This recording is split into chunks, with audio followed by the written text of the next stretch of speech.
dinhi basi maging usa nga panimalay nga tako sa niya paglungon nga nuraon si rasan pagsigugmaay pagiangbitay sin mga kalipay pagipropasarin bisan sabot nga san kapurihan sa pagkamagsurunod sa kan Kristo mga kasuguanan ug mga halimbawa himon unta nira ang pagkaburutok basi sa bisan diin nga surok sini nga balay makalukop unta ang matamis nga talamhot sa iya kaupayan. Barasahon kinuha dida sa ebanghelyo nga sinurat ni San Lucas. Paghimayaon ka, Ginoo. Sinmulod si Jesus sa Jericho ngan sa naglalatas siya sa bungto.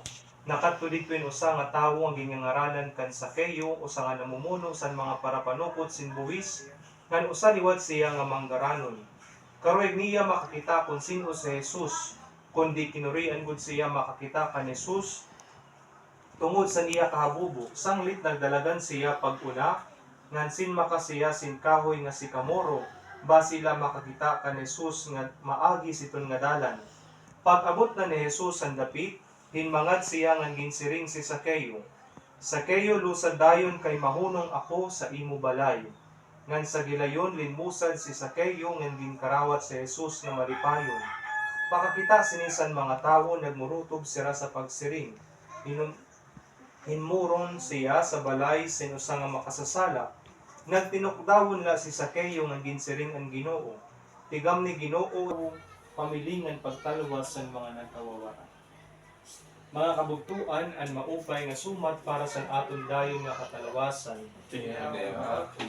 Halikutay lang ang mga pahinumdum samtang nagpapahimutan kita sa presensya sa Dios sa nga panimalay. Una, nano kay nagpapablessing kita sa balay, no? Simple la.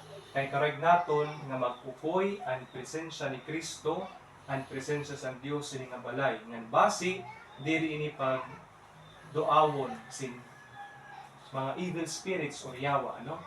Nunduman nato ano sa pagblessing sa balay, una diri kita nag-exorcism o diri kita nag-deliverance, ano?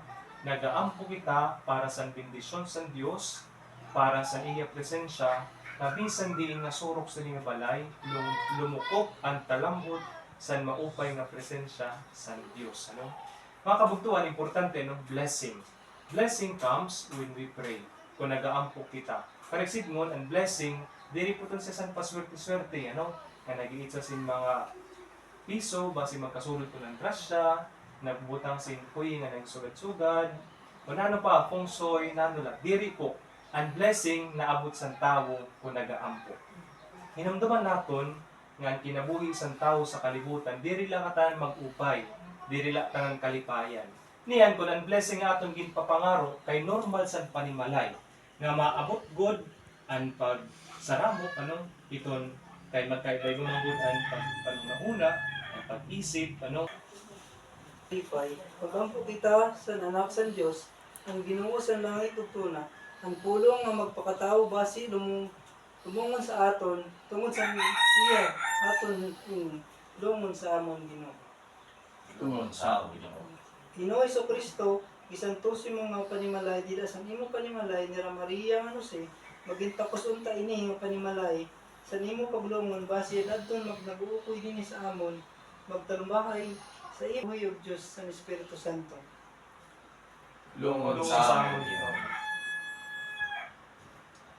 Tarig unta dida sa nimo mga pulong, mahibaraw sila sa pagsalikway, sa nimo pagburubingkil, sini nga pagkataman sa nimo pinagi, mahitagon sing kasing-kasing, nga mahitagon na kasing-kasing nga maniragdaon niya panhuna-huna. Karon, Lungod sa among Ginoo. basi ikaw nga haw nga waray magtag-iya sing kalugarimon niya balay, kinarawat namo